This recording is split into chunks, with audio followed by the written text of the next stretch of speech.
Good evening. Good evening. When I was asked to introduce my husband, JD Vance, to all of you, I was at a loss. What could I say that hasn't already been said before? After all, the man was already the subject of a Ron Howard movie. JD has shared much of his life through his own eloquent words. In his book, Hillbilly Elegy, during his Senate campaign, and now as a sitting United States Senator. It occurred to me that there was only one thing to do: to explain from the heart why I love and admire JD and stand here beside him today, and why he will make a great Vice President of the United States.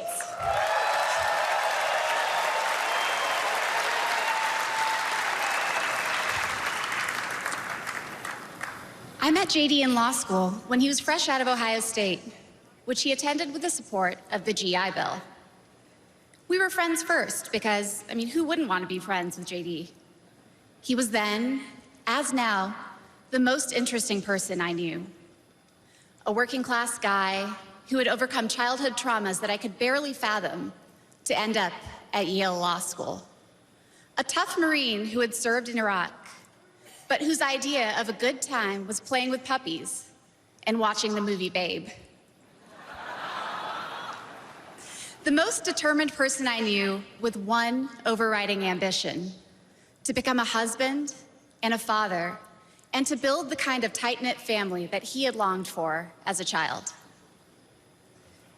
My background is very different from JD's. I grew up in San Diego, in a middle-class community,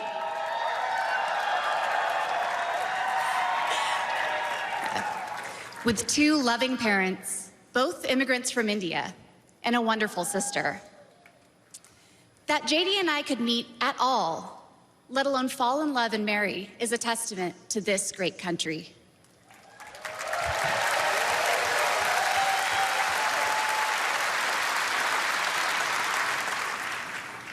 It is also a testament to JD, and it tells you something about who he is. When JD met me, he approached our differences with curiosity and enthusiasm. He wanted to know everything about me, where I came from, what my life had been like.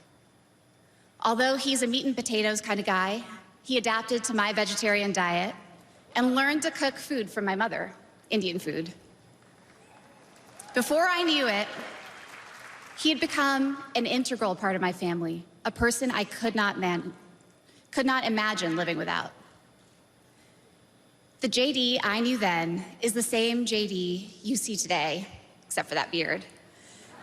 And his goals in this new role are the same that he has pursued for our family: to keep people safe, to create opportunities, to build a better life, and to solve problems with an open mind.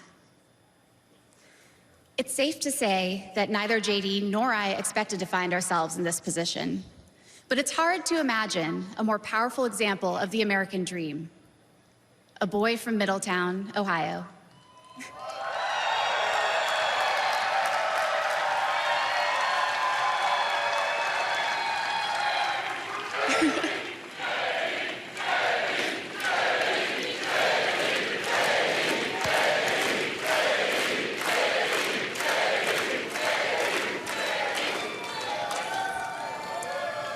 Raised by his grandmother through tough times, chosen to help lead our country through some of its greatest challenges.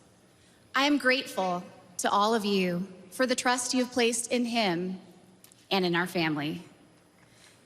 And with that, it is my great privilege to introduce my husband and the next Vice President of the United States, JD Vance.